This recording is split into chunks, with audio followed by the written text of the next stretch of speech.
All right, I always like to start everything off. Just a flap wheel, a little deburring, get off where the gates and runners come in, get off anything sharp, so you save some work on your gloves. Now this part has a whole bunch of flashing, so for that, I go to the bandsaw. If you don't have a bandsaw, then you can use a hacksaw, works fine. You can use your pea grinder, but you're gonna eat up blades. Like I say, bandsaw or hacksaw, best way to do this. Get this nasty flashing out of here so you can move on to your filing or power filing like I do.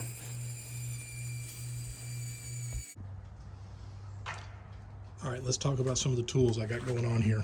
All right, I do the vast majority of the work with these two electric power tools. This is a grinder with the flap wheel, and I also use a cutoff wheel on it to break the castings loose from the runners.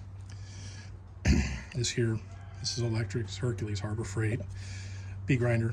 It works great. This is a 15-degree cone. This is perfect. I'll show you over here in the vise later how I set it up so that I can make this do things much better than it should. I also have 4 pneumatic tools. Flap wheel's kind of general work. This particular is the buffing pad. You use it with compound. I use this in tight spots on the top, okay? And so I only use the top normally, all right? So your pea grinder. This is a straight cylinder with a non-cut end. You either want this end cut or non-cut. Depends on what you're doing, all right? This is for mass work. Do not use this particular one very much, all right? Here's another buff. This is a round ball. Well, actually, about the only thing I ever use this particular one for is literally the center of this part, because it's the only thing that'll reach down in there. All right, we've all seen these twist locks.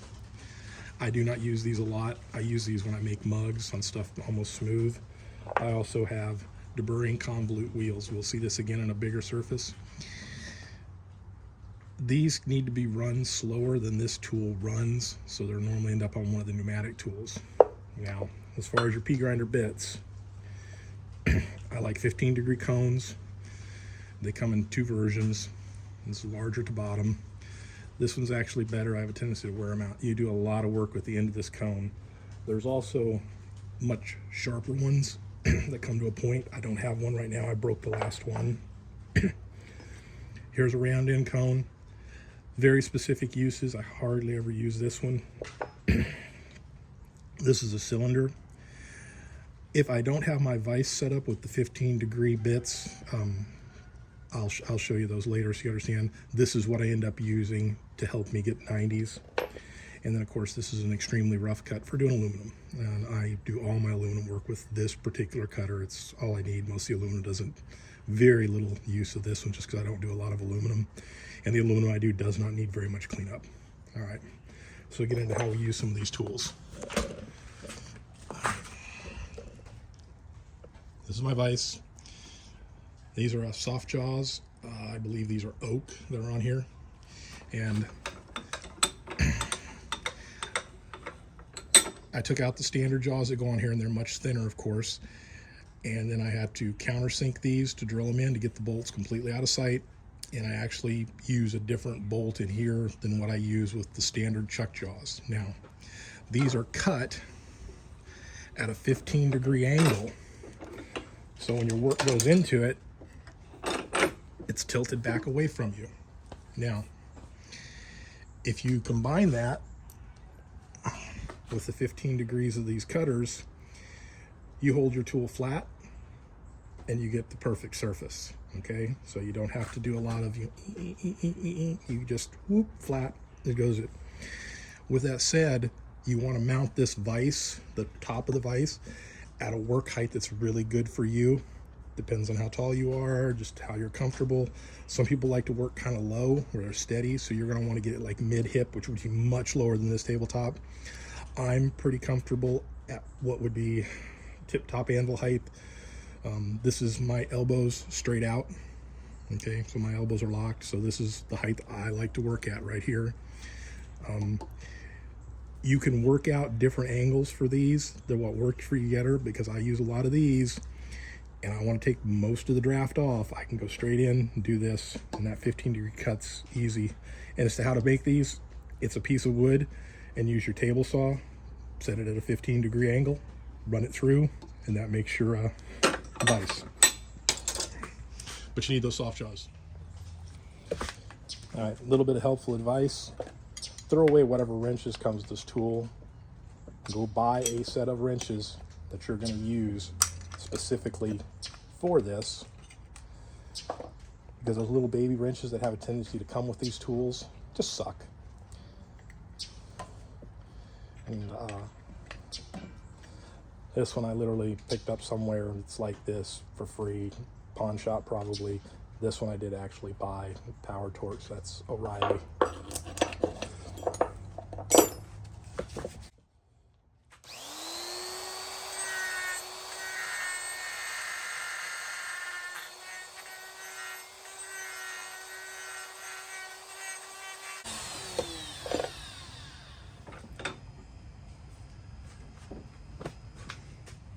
All right, while we're here, we're going to discuss files real quickly. You can see I have a pretty good collection here. And what files you use depend on what you're doing. This is a rather fine bastard. It's a small. And this is a half round. You use those a lot. This will give you flat, and this will let you get into sharp places. All right, if you need to get into sharper places, you get triangular files. All right.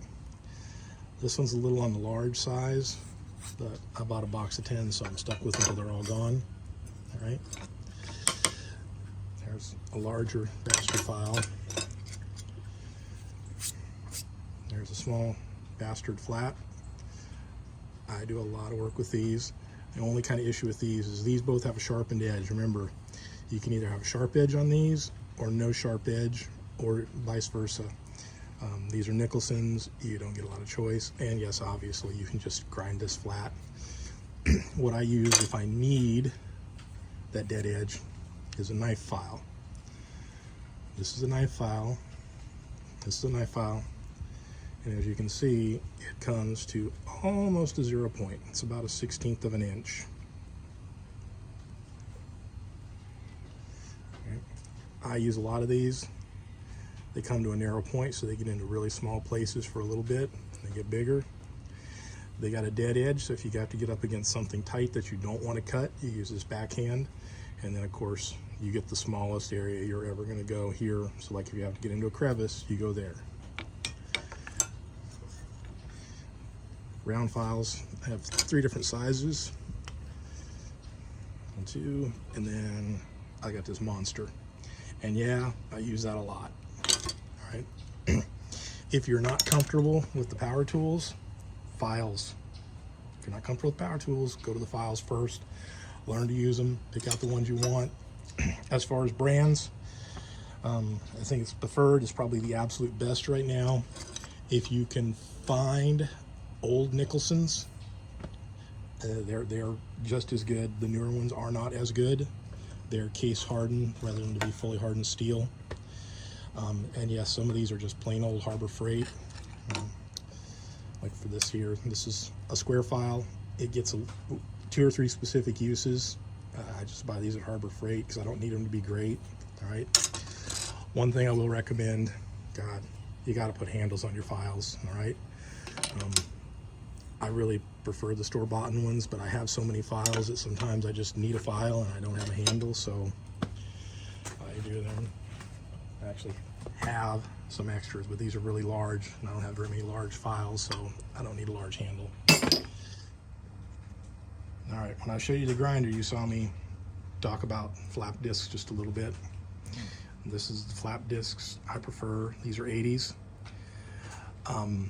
The deal with flap discs, why I use so many of these instead of using the flap wheel on a grinder, is these are, a 10-pack of these are the same price as one of those.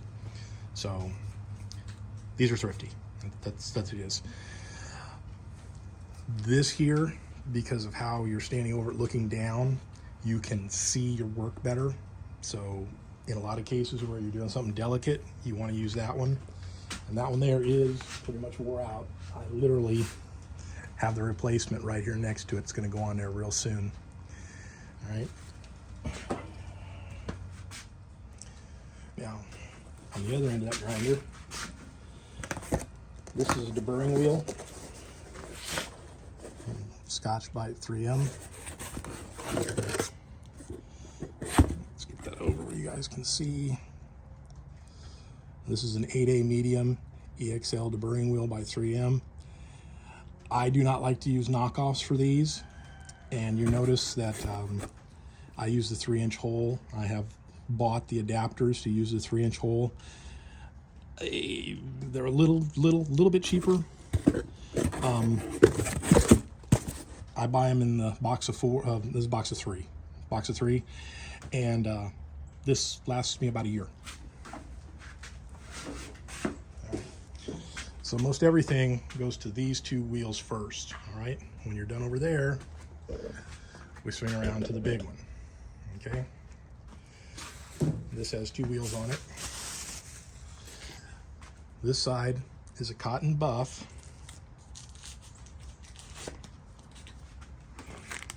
Running satin grow, greaseless. You can do 180 or you can do 220. This is what you need. You don't need to go any finer. You don't need to go any rougher unless you're going to do nothing but greaseless. Now, why do I not use greaseless for everything? Okay, 2 things. One, you have to seal greaseless up. It will go bad if it's not sealed.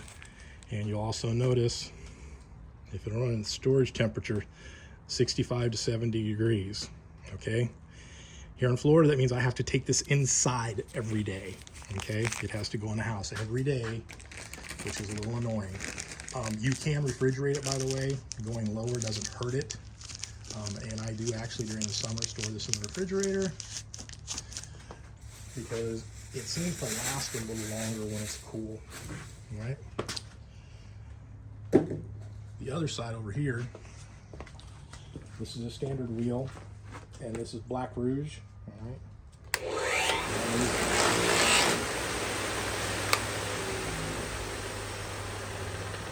This is a 1 horse. I'm very happy with it. All the other grinders are a 1/3 horse. All right. Our last 2 grinders. All right. This is a wire wheel. All right. This is a knotted cotton. So it means it's stitched. If you look, you can see it's got stitching all up. It holds these tight. And that's 1.5 inches. And I run that with Tripoli. All right. Tripoli gives you a little higher shine. All right. Now, this bad boy here. This one doesn't get used a lot. It's special. This is a sisal wheel, so it's very aggressive, but it's thinner than the one over there behind me, so I can get into tight spaces. And this is a knotted cotton running Tripoli. No, I'm running black on this one. And it's for doing big flats. Okay, so if I got something that's got a lot of big flats on it, it'll go on here. That piece we're doing today will spend a lot of time on there. All right. When I have a piece down to this level, all right, it's going to get wire wheeled. It may get a little work over there on the flap wheel, and then it'll go to the deburring wheel. All right, so.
Alright, we're going to switch over here to this wheel.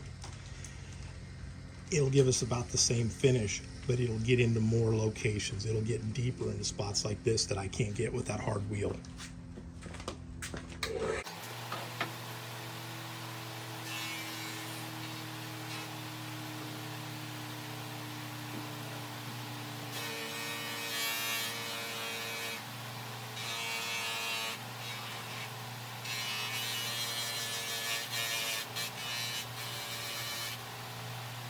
All right, here you see one of the huge advantages to having multiple buffers.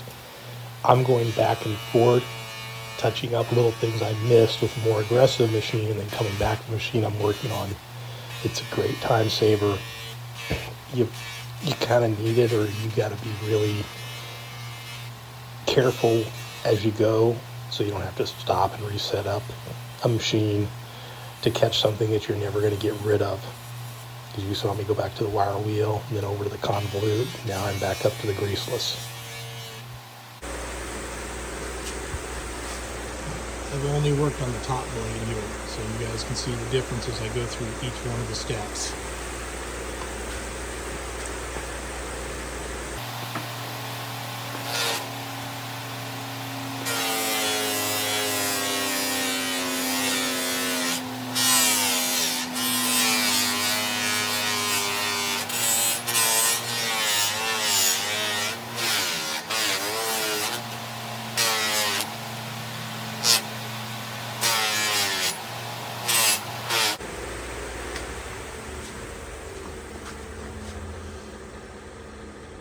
That top one done. Now we're going to go over and give it one more run on the triple E.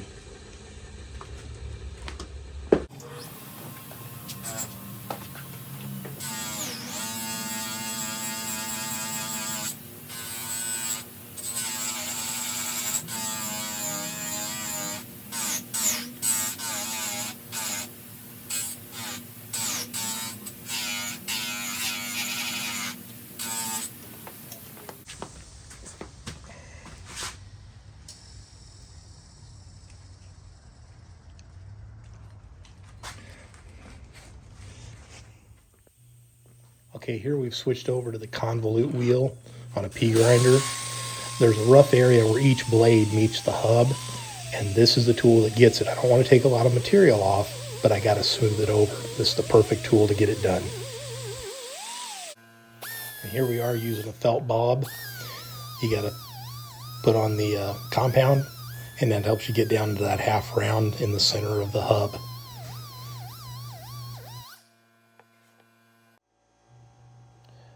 All right, here's where we near that narrow sisal wheel to get into that deep area. And you see I'll work it from both sides because I'm having to hold that wheel in an angle, or hold the piece at an angle to get the wheel down there where I need it. We just got to clean this up a little bit. It's not something everybody sees.